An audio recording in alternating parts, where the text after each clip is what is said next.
I'm the Spanish speaking, a fat version of Mike Rowe, but in Spanish. And the funny thing is that Mike Rowe's good at his job. I'm not.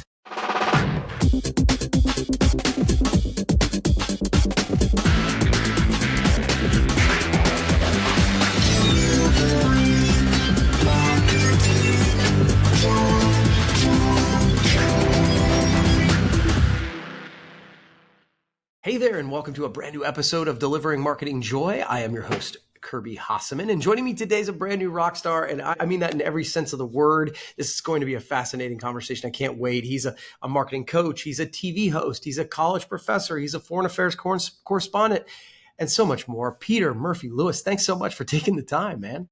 I'm excited to be here, Kirby, just trying to figure out what I want to do when I grow up. Yeah, aren't we all?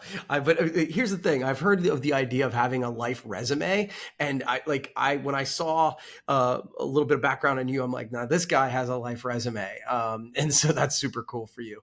And I want to start right there. Like, you have a heck of a resume. And so one of the things I saw, and I'm going to butcher this, my Spanish is not great, but can you talk to me about your show, Aquí te las trago, Peter? That is 95% perfect. You got everything except for trigo. So that's good. You and I could do a TV show in Spanish together, Kirby. Wow. Okay. All right. Well, I'm killing it then. So, but tell me how that came to be and what kind of lessons did you learn doing that? I'll give you the abbreviated version to get to the lessons. And if you're interested, we can elaborate. So I started a travel company in 2007 in South America. The company just blew up really quickly. We were in New York Times twice within my first 3 years. We had Paul McCartney twice, Aerosmith, Beyonce, and we got into corporate tourism. So we just blew up. It was right before kind of TripAdvisor became big, and we were there first, and we knew about digital marketing. That company I just sold a year ago, and that got me into TV. So about once a year, as you can imagine, like in Ohio or any other Midwest place, when the weather gets good in about March, the local TV stations come around to all of the well-known travel companies and say, what do you have going on? Our reporters want to get outside and show what's new for people coming to town, or people who just want to get out with their kids and the family visit. And we were that company that they'd come to every year. Well, on one of those press coverages, I was talking about what we're doing. The director of the show came to me and goes, hey, would you do your own TV show? And I said, yeah. I said, I would love to. I said, let me ask my business partner. Let me ask my wife. And I said, I already have the name of the show for you, which is Aquí te las traigo, Peter, which is a Chilean saying for like, I'm bringing my A game. So the premise of the show is kind of like Dirty Jobs. Like, I'm the Spanish speaking, a fat version of Mike Rowe, but in Spanish.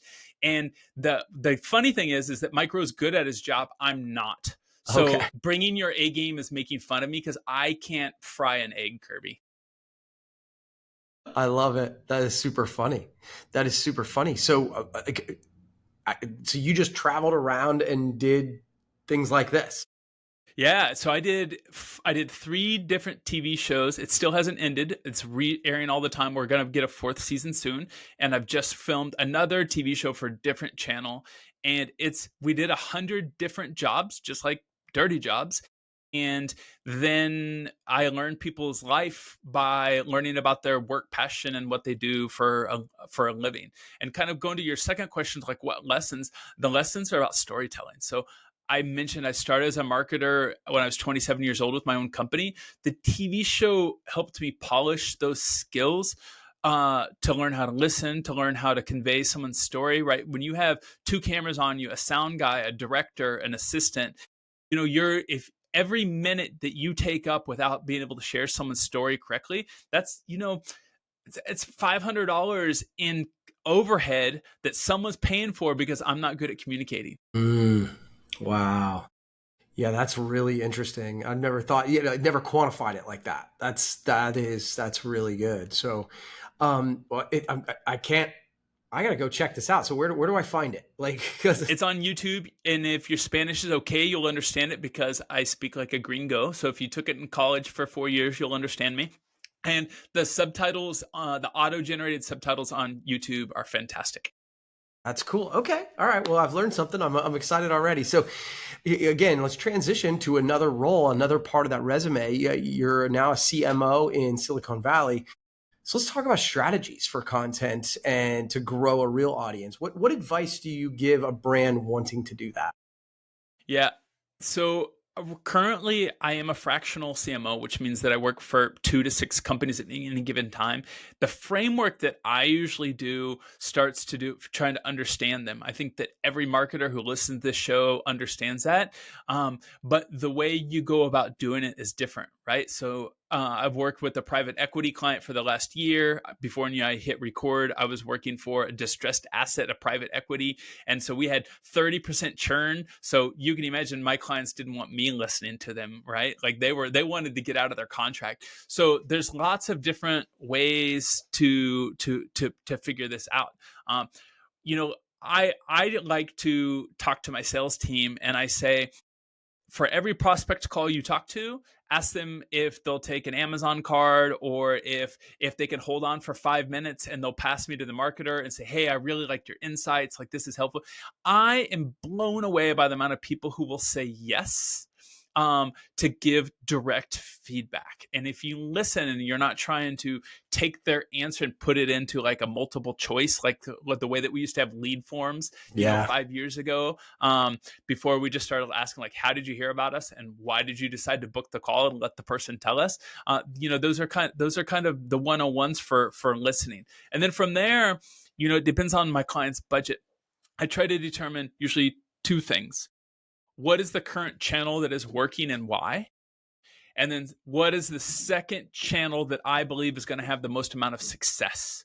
And I try to set up exploratory strategies for me to determine that that is the right or wrong channel as soon as possible. So I set up milestones for 2 weeks, 4 weeks, and 6 weeks. And if I'm not fitting them, I drop that strategy and I move on to another.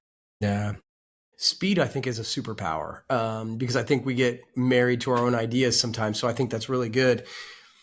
So what are some mistakes that you see brands making when they're trying to create leads? And what are some lessons that you've learned along the way along this? Oh, there's a lot of mistakes. I'll start at the top. The one that I think is the most common, and it's usually what I get called in to clean up, is marketing chaos because you've hired marketing agencies that are disjointed and not led by a strategy. So I'll repeat: hiring marketing agencies without a strategy. You have to give marketing agencies the strategy 9 out of 10 times. And I really dislike when people complain about marketing strategies, marketing agencies. I think most marketing agents can execute very well on what they're set out to do. But if you don't give them the strategy that aligns with your business goals, so I would say that's the number one mistake. The second mistake, I think, is probably not paying attention to the consistency of your brand and your voice across everything that you work on. So if, and my world, storytelling, so thinking about a documentary or what you're putting on LinkedIn, but that goes all the way over to your website, all the way to your email nurture, right? So kind of go into AI, where this way that I clean up this mistake from an AI point of view is we create a context library for every one of our clients, which is like a 4-page document of who you are, what problem you solve, how do you solve that, what's your client look like, what are they solving, what are their alternatives, what do they do without you, to fill all that in, and that goes into your AI. And then you need to get somebody's voice. Like, so if I were taking your verse, Kirby, I would go download 10 of your podcasts, transcribe those, and put that into your voice. And then your email nurture, if you're the founder, you're the CEO, or you're the person whose name is going on those emails, it should sound like Kirby, not like the marketer Alan who works for Kirby, or the intern Sarah who started with Kirby, right? Like, make sure that we're consistent with your voice from the beginning, because it's hard to clean that up afterwards, especially when you're doing it in video, right? Like, if we're doing video that needs to sound like Kirby's company, that YouTube video is going to be out there for 2 years, ideally, maybe 10 years. So you don't want to have to clean it up afterwards. Yeah, man, that's a lot to unpack.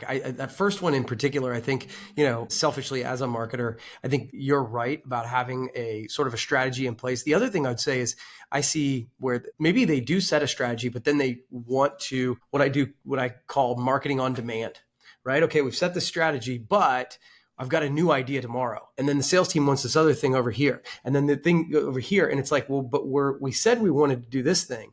And then after 3 months, you've done 4,000 things, none of them really targeted, and we wonder why the results aren't there. Does that make sense? I can feel it.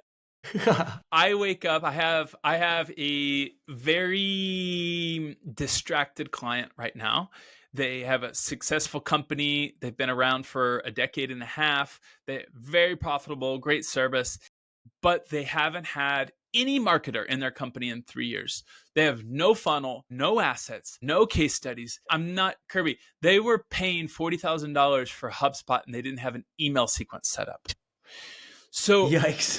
So I get 2 to 5 emails every day before I start of ideas that they're getting from cold emails that are in their inbox, and they just forward it to me and say, should we do this? Yeah. I'm like, how about we put in an email nurture first?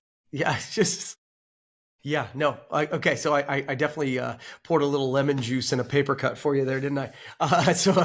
All right, so final question for you. This has been great. One of the things I said right before we started is obviously you're a storyteller. That's what I think of when I've learned about you. So what are some practical tips for, let's say, entrepreneurs or marketers in order to storytell for their brand better? I guess where I want to go with that is I think I want to start with your why. Start with your mission. There are technical things about learning how to listen. There are technical things about how to write a hook. There are technical things around copy and length. And do you write like an 8th grader? Do you write like a MBA, right? Yeah. But I think go back to your mission, because people aren't going to fall in love with you. They're going to fall in love in what you do for them or how you make them feel. And the closest thing to that from a story point of view, in my opinion, is the why. Right? Like I've done my Malcolm Gladwell 10,000 hours of storytelling from TV and documentaries and podcasts and so forth. And the stories that resonate the most are when people resonate with their why.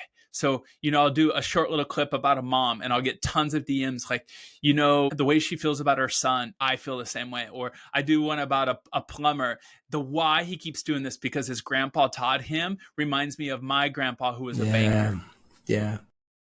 I think that makes a ton of sense. And I think we resonate with the things that kind of remind us of our lives. And so I think that's, and again, it's one of the reasons what they say that, facts tell, stories sell, right? It's one of the reasons that we want to be a better storyteller in the marketing. So, but one thing I did want to give you a chance, you and I, right before we started recording, you're working on a documentary.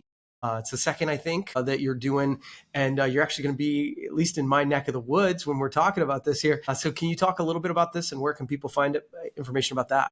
Yeah, I'd love to. This is a new kind of a new aspect of my marketing agency in consulting, which is creating documentaries around helping companies and industries control the narrative. And this one that I'm filming in Ohio is called People Worth Caring About.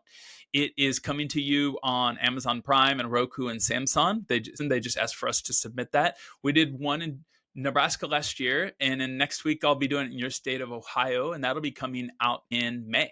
So that's my new part of storytelling. That is so cool, man. Well, Peter, I really appreciate you taking the time. This has been really fun, and we'll have to promote the new documentary when it comes out, and we'll have to do another conversation pretty soon. Appreciate it. Thank you so much. All right, cool. Well, that's going to wrap up this edition of Delivering Marketing Joy. We'll see you next time.